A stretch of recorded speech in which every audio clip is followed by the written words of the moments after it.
Halo, salam sehat Bapak Ibu guru hebat. Kali ini saya akan membahas topik 3 demonstrasi kontekstual mengenai mengulas asesmen di dalam kelas. Sebelumnya, perkenalkan nama saya Teresia Delim Aritonang, bidang studi ilmu pengetahuan sosial. Kali ini saya akan mengulas asesmen yang telah saya analisis pada alur sebelumnya, yaitu pada mata pelajaran matematika fase D kelas 7 dengan capaian pembelajaran.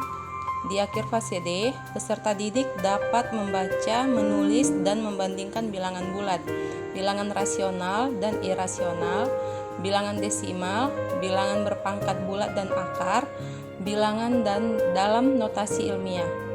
Mereka dapat menerapkan operasi aritmatika pada bilangan real dan memberikan estimasi atau perkiraan dalam menyelesaikan masalah, termasuk berkaitan dengan literasi finansial.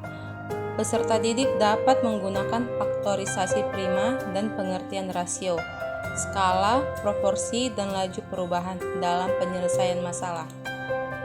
Tujuan pembelajaran yang akan dicapai oleh peserta didik yang pertama, menjelaskan konsep aritmatika sosial dalam konteks penjualan dan pembelian dengan diskon dan pajak dalam kehidupan sehari-hari.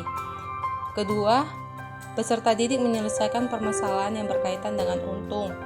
Ketiga, peserta didik menyelesaikan permasalahan terkait bunga tunggal dan persentase dalam masalah sehari-hari. Keempat, menganalisis konsep bruto, neto, dan tara dalam kehidupan sehari-hari.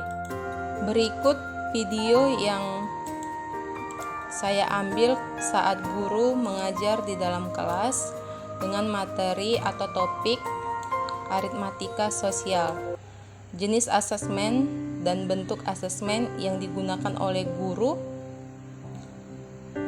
yaitu yang pertama asesmen formatif dan sumatif.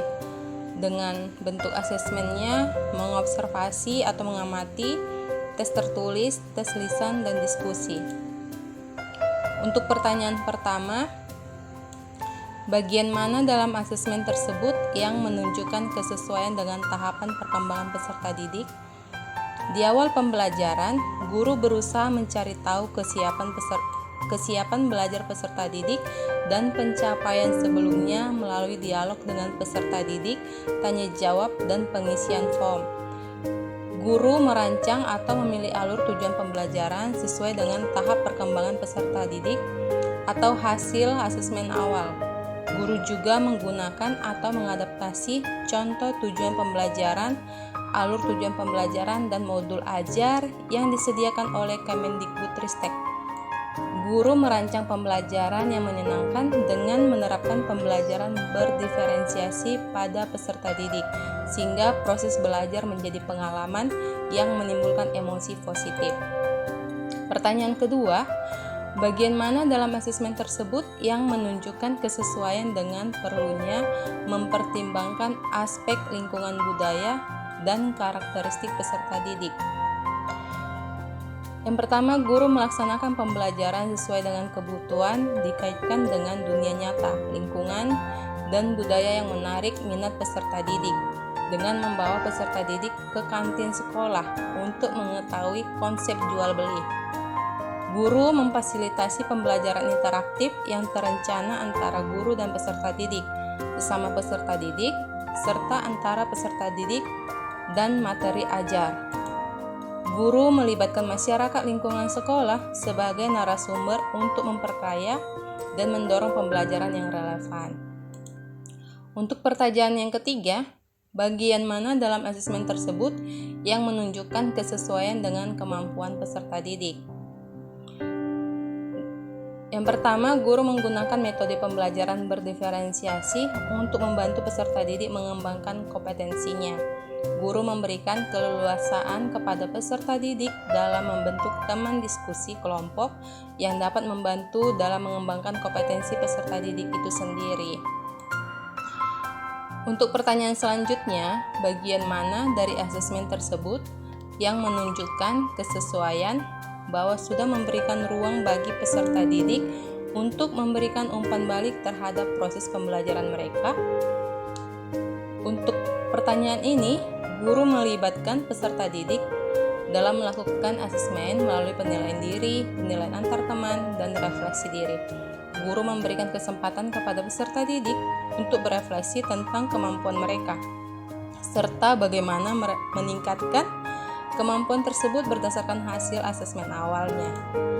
Selanjutnya, hal yang ingin saya tingkatkan untuk memaksimalkan efektivitas asesmen dengan memperhatikan tahapan perkembangan lingkungan budaya, karakteristik, serta kemampuan peserta didik, yaitu saya akan menguatkan asesmen di awal pembelajaran digunakan untuk merancang pembelajaran sesuai dengan kesiapan peserta didik.